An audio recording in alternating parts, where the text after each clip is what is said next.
Doug, you there now? I am here. You hear me? Awesome. Yes. And I think everyone else can hear us now. Good afternoon, everybody. Candid with Knecht, full catapult style. So I appreciate everybody's time. It is 12:59. So, and quite frankly, it hasn't even started yet. So we're all good there. Well, in true Candid spirit, everybody, welcome to Candid with Knecht Sales Leader Chat. So real pleasure to have Doug Evans here with me from SDS2. But before we get into Doug and learning more about him and kind of what they're working on, and of course, the key topic today of empathy and sales, especially what's going on. First of all, hope everybody's healthy and happy and hunkering down and being positive with one another. Obviously, everybody's got a lot going on out there. And so this kind of concept all germinated from hundreds of conversations I've had with other sales leaders throughout the country. So over the last 3+ weeks, you guys know the game. Just a lot of conversations, good, bad, ugly, what's going on. And it brought everybody back to a compass heading of zero and really trying to really figure out what is sales really about? What is business really about? And it really fundamentally for me, based on all the conversations, came down to relationships. And so as many of you know, I created a video weeks ago that went out, very, very successful. Just a lot of people liked it because it really hit home because it was about empathy and learning to listen to your own employees. And most importantly, in this case, of what we're talking about here today, the customers and empathizing in sales and really understanding that. So today, that's what we're going to be talking about in kind of a candid Joey Knecht style. As talking to all these folks, the whole point is they weren't looking for a typical webinar. They were looking for something that was short, compact, and we're going to keep these hopefully to 15 minutes or less. But ultimately, I like to think about this as a little bit more old school. For me and Doug and all the other folks that I've been talking to about this, sales is really about relationships and empathy and getting to know each other. And so we're going to be talking a lot about that on these kind of sales chats. So there's no better way to get to know somebody than start off with what we have of 5 key questions on developing a relationship and getting to know somebody. So I'm going to introduce Doug Evans here. He's Vice President of SDS2, headquartered here out of Lincoln, Nebraska. And he's going to talk more about his company later. But we have some more pressing questions that we'd like Doug to answer so that everybody on here can kind of get a good vision of him. And so it starts out with this very tough question. And I know Doug had to think about it for a long time, was out of the original 10 Care Bears, I call them the OG Care Bears. They're the original 10. There's been a lot since then, but the original OG Care Bears, which one is your favorite and why? Well, to be fair, Joe, these are tough questions. And my kids were never big Care Bear people, but I span a decade of kids. So, but I would have to go with Champ. I don't know if they can see the video or not, but I've had kids involved in athletics. I've had 2 boys play football at Nebraska. I've got a daughter this fall going to play volleyball at Nebraska. Awesome. So, wow. Obviously involved in the sports world, but it's not just about, and it kind of goes into sales too, right? It's not about playing the sport and winning it. It's about all the things that the sport teaches you and doing it right. And that Champ Bear, he's got a little of that flavor. It's not just about playing the game, but it's about playing it right. And I think in Nebraska, where we're both from, I think that's a lot of what we're about.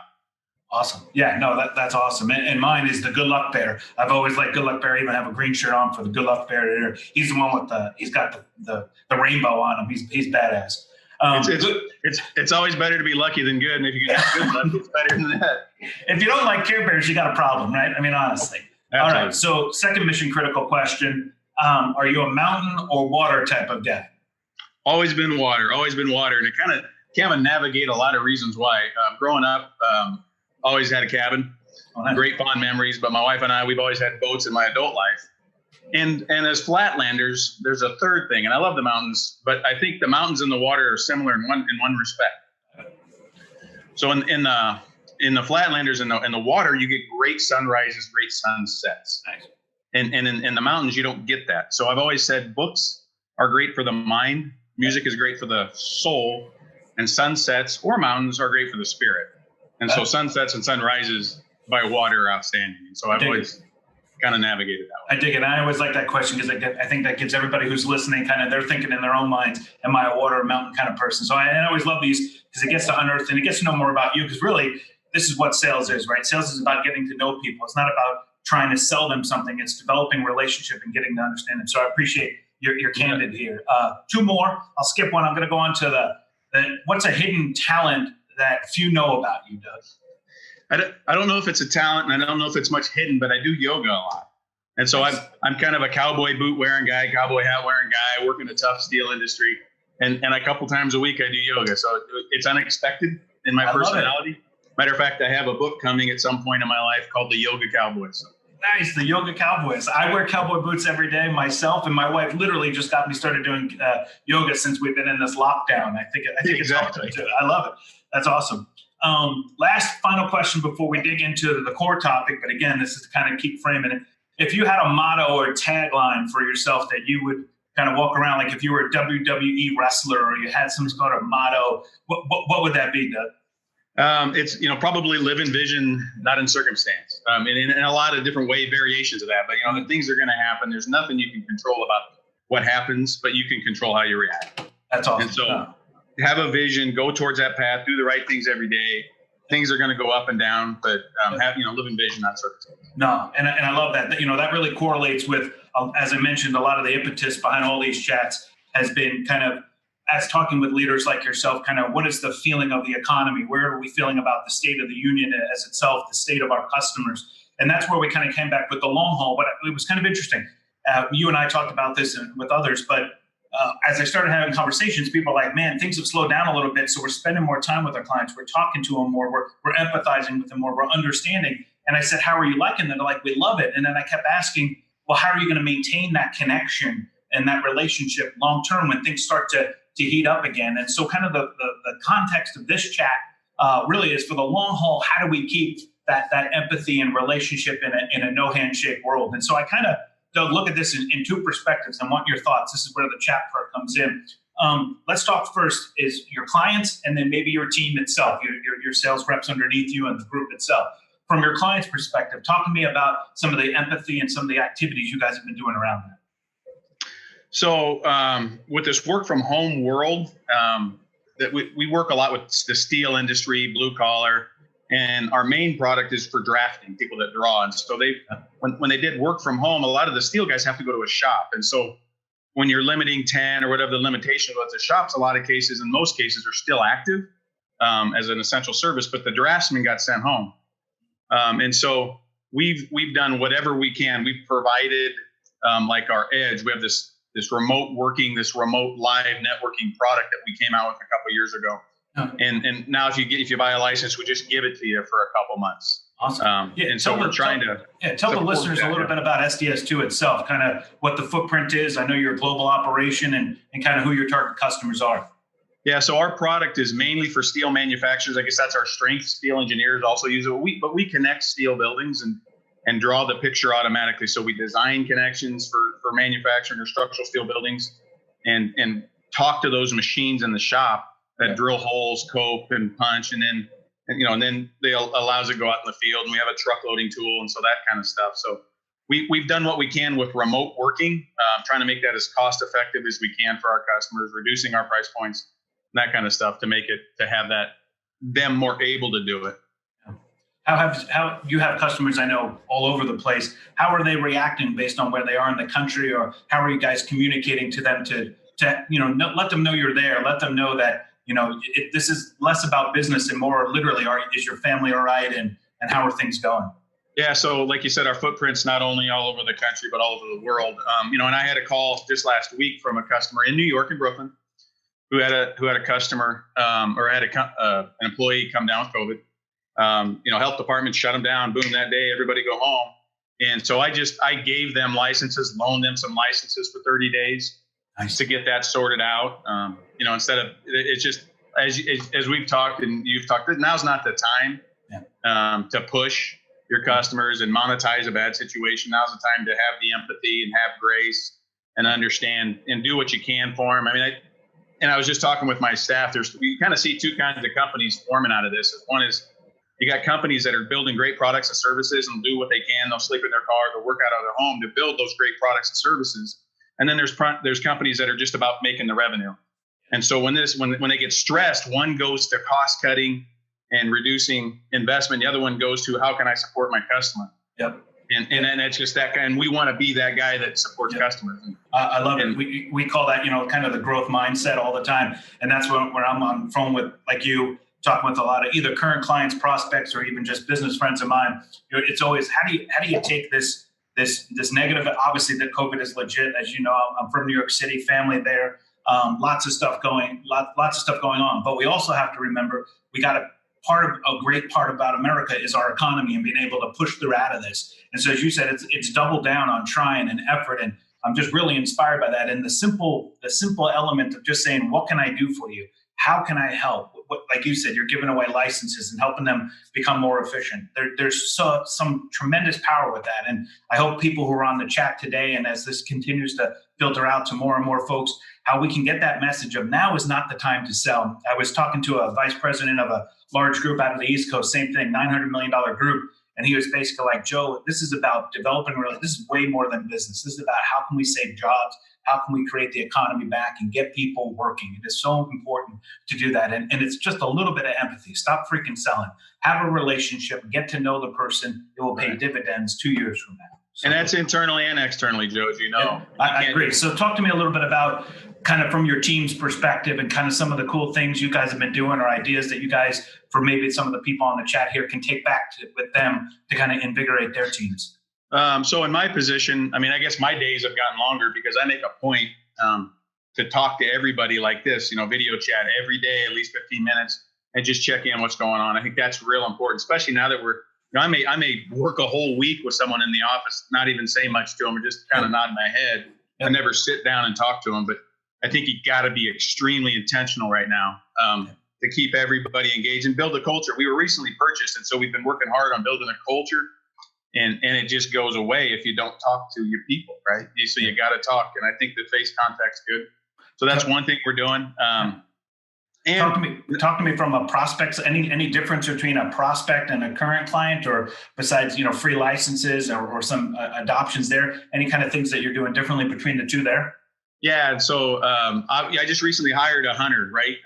And we're using your tool. It's an outstanding tool. We look like, we're brilliant because, when you look at targeting and how we compensate people, I actually use Proteus and Engage as a way to track compensation. We just completely had to rebuild that second Q2 because of we can't be on the road. So what do we do? And so I use that tool as a way. We found it. I did the week one into the lockdown, we took our team and did a video chat together saying, hey, customers, we're in this for you. Get through this. Here's some things we think can help you. And I had just started into the tool. I'd gotten like 50 or 60 accounts on it. I had over 100 people hit it, which showed the power of that because it's that real personal trust building nature of the tool. You bet. And whether anybody listening, whether they have our product or any kind of product that basically their phone, just get out and talk and build relationship. And, members of our hunting team, our NB, team, we shifted right away when things were going on to literally just calling and empathizing. Understand, I know I'm calling you and you're at home. You're not even at your office. I can hear your kids in the background. We know you got a lot of stress in your life. What we want to do is make sure we're around, we're available to help you. And then more importantly, like we're doing here with these chats and other stuff that we've done, we're helping communicate, educate, so that hopefully everybody is in this time getting stronger, starting to figure out what they can do. So as the economy starts to spin back around, and you're a big part of it, I'm a big part of it, everybody listening to this is a big part of it, to get that in gear. And how to do that is to actually just continue to build relationships. Stop spam emailing, stop all that stuff. Yeah. And I think in hunting specifically, I told my hunter, and I would encourage everybody, and we've heard this in sales a million times, but people do not remember what you say, but they do remember how you made them feel. Exactly. And if you're positive now, if you're saying, hey, we're going to, this will end, we're going to get there. Yep. They'll remember how you made them feel. They don't remember the XYZ feature of your product you're trying to shove down my throat, but they do remember how you made them feel. So when you call back and things are working, they'll remember that. Doug, I had a prospect that obviously was far down the path with us in the sales process, and we were on the phone, we're chatting, we have a good relationship, and then you could tell he got a little quiet and a little tense because he's like, Joe, I hate to let you know, but we're kind of locked down a little bit now, and we're not going to be able to invest right now. There's some challenges with our organization. We sell into hospitals, and clearly hospitals are locked down. There's some vertical challenges there, and I'm like, what can I do? how can I help? We'll figure out the money at whatever time. But if you think our tool can help, let's get that going so that we can build those relationships. So when the hospitals do open, you're in a better position at your company, because like you said, growth mindset is the key here for getting that to that next level. And hopefully for everybody on this, hopefully we're talking mid-May, is realistically what we're thinking is when we can start to get active again with a lot of our clients and folks. Hey, Joe, we're going to swim again. It's just how fast we're going to have to swim. That's right. That's all the mentality you got to have. Yeah, no, and I really appreciate that. If you wanted to, Doug, because we're just about out of time here, if you wanted to kind of summarize maybe your number one point, specifically from an empathy standpoint, that you think that the listeners of this chat could take away to really be something that they could take home right now, turn around, get on their own chat conversation or their Slack channel and be like, hey, team, you know what, let's brainstorm, because everybody's business is different and they're doing different things. But from a spirit-wise, what do you think their takeaway could be from this? Yeah, and so we've taken everything, and again, remember we were recently acquired, so we've gone to this change culture. We've taken every opportunity. A change is good. How can we make this better? I look at my daughters upstairs distance learning. How can we make that? Hey, that should be maybe a part of every day in things with our education system. And so, as I've said a lot of times, I'll leave it with this: is it's that trust. It's building that core trust, and people will buy from people they trust. They may or may not like you, but if they trust you, they'll buy from you. And so, develop that trust is using these opportunities to say, "Hey, I'm someone you can count on." Yep. And I think if you can really establish that, people will buy from people they trust. No, they trust and like you, it's outstanding. If they trust you, they'll buy from you. And I would say trust, confidence, and consensus. Obviously, right, in a B2B sale, it's typically not just one person you got to develop that trust with. It's multiple folks, and so completely resonates. And Doug, first of all, congrats on your guys' success and what you guys are doing. But most importantly, as a leader, taking these elements to heart and really doing it. And as you and I discussed, this is definitely going to pay huge dividends for you guys moving forward. And that's what we're trying to do with these chats, everybody, is kind of take certain little nuggets, quick conversations on meaningful topics. So what you can do is you can submit your own topic. So if you go to proteus.co/Candid with Knecht, we have a form there. You can submit product ideas, or not product ideas. I like product ideas. Don't submit a product. Well, submit a product idea. We're going to be a candid. Submit a product idea. But also submit questions or concepts you'd like us to kind of cover on the show, because we actually have a lot of speakers already lined up to kind of continue this opportunity. So we're excited to be sharing these, and they're going to be compact and they're going to be fun, just like this. So one other takeaway today is think about what Care Bear you are. And if you're Care Bear, take that and be empathetic and get on the phone and call one of your current customers or prospects right now, and then rinse, repeat, and keep that going. One of my mottos, as I asked Doug what his was, is the old Ronco commercials. If any of you make ovens, and it was set it and forget it. So think of something positive and then put it on rinse, repeat. So I appreciate, Doug, your time today, and I appreciate all the people joining the chat, and we'll continue this moving forward. Thanks, everybody, for joining. Take care and stay healthy. Thanks, everybody.